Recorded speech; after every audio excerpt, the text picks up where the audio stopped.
Welcome, aspiring duelists. I am absolutely pumped to have you here for today's explainer.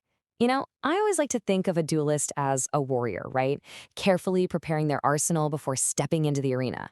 Because honestly, every great victory is won way before the first strike is even thrown. In the Yu-Gi-Oh! Trading card game, that victory literally starts with your setup. So today, we're taking all those intricate rules and mechanics from our source material and transforming them into a super clear, totally visual guide to dominating your pregame preparation. Because here's the absolute reality of this game.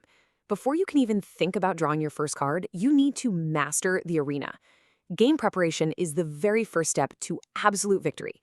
Seriously, if you don't understand the constraints of your deck, the actual anatomy of your weapons, and the strict physical rules of the game mat, well, your strategy is going to fall apart before it even begins.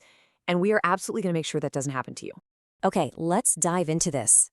Here is our battle plan for today's explainer, taking us straight from the armory to the arena. Number 1, building your deck. 2, anatomy of your cards. 3, the game mat layout. And 4, time to duel. Let's get right into it. Section 1, building your deck. We're shifting right into the first phase of your preparation, assembling the actual physical cards you're going to bring to the match. So, the crucial point is the number 40 to 60. This is the absolute minimum and maximum for your main deck. You've got to curate your core strategy to fit perfectly within this exact window, meaning if you have 39 cards or say 61 cards, nope, your deck is completely illegal for standard play. But hey, your arsenal isn't just your main deck. You also get an extra deck and a side deck, both of which can hold anywhere from 0 to 15 cards.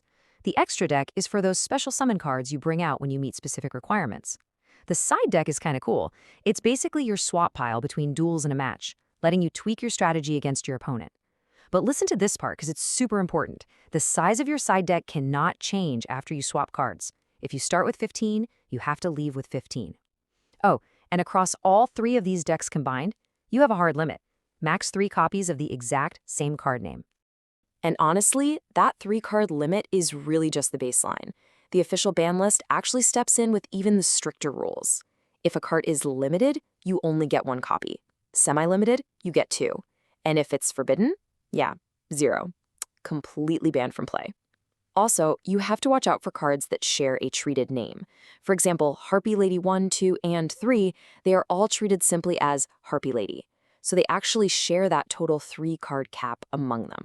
Now, if you're just sitting around playing casually with a friend and you both agree, you can absolutely just ignore the ban list for a fun, unrestricted match.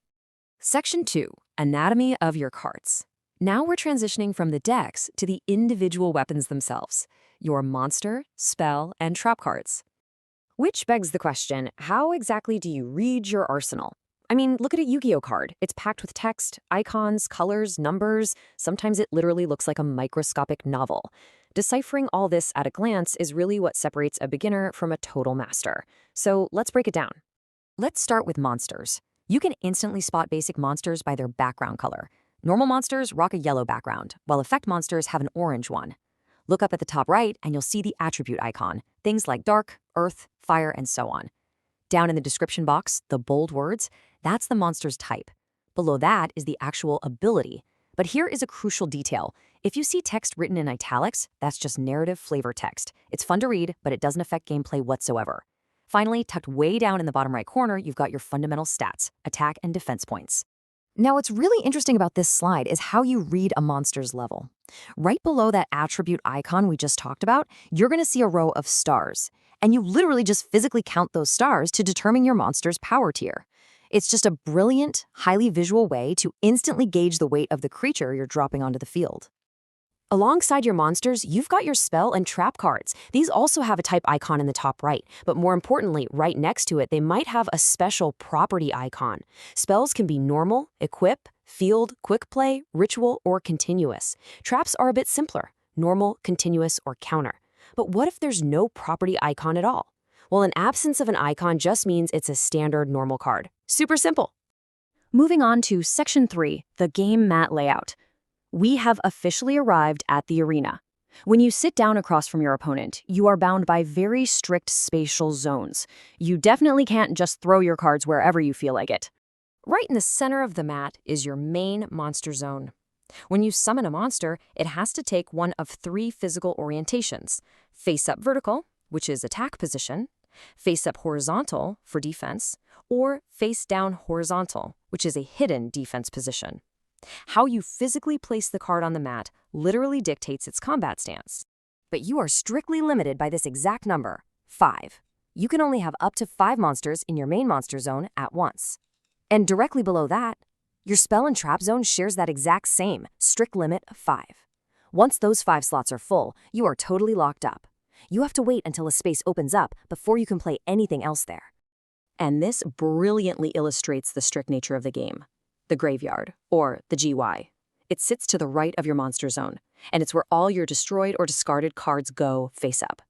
This pile is public knowledge, meaning you or your opponent can look through it any time to calculate odds. But, and this is a massive but, you absolutely cannot shuffle or rearrange its order. The exact sequence those cards enter the graveyard is locked in. Directly below the graveyard is your deck zone. This is where your carefully crafted 40 to 60 card deck sits face down. Now, if a card tells you to search your deck, you're absolutely required to thoroughly shuffle it right after. And you really need to protect this zone, because if your deck is completely empty and the game forces you to draw, well, that's it. Decking out is an instant, devastating loss. Let's slide over to the far left of the mat. This is the field zone, reserved entirely for field spell cards. Each player gets one active field spell at a time. If you decide to play a new one, boom, it instantly replaces your current one, sending the old one straight to the graveyard. And tucked right below the field zone is your extra deck zone. Face down 0 to 15 special cards. Now, unlike your main deck, which is a total mystery, you are completely allowed to privately pick up and look through your extra deck at any point during the duel to plot out your next big summon. Section 4, Time to Duel. We're transitioning into the final setup mechanics and table accessories you'll need before the actual combat kicks off. Let's move to and see how this builds your entire tabletop setup. A fully prepared duelist brings a few physical accessories. You're probably going to need a coin for flipping, some dice for rolling, maybe counters or tokens for certain effects. A calculator is an absolute lifesaver for tracking life points quickly, your game mat keeps those spatial zones in check, and honestly, good old paper and a pen are essential for reliable record keeping. Okay, we have to talk about the most terrifying spot on the table, the banishment area. When a card is banished, it's considered completely removed from play. What's wild is that this isn't even an official zone on the printed mat. Banished cards are just piled up adjacent to the graveyard.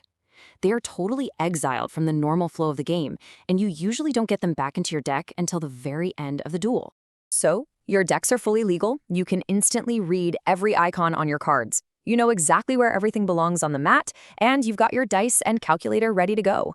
Your arsenal is built, and the arena is absolutely set. The preparation is flawless. So, what strategy will you bring to the duel? Thank you so much for joining me on this explainer, and I will see you on the battlefield.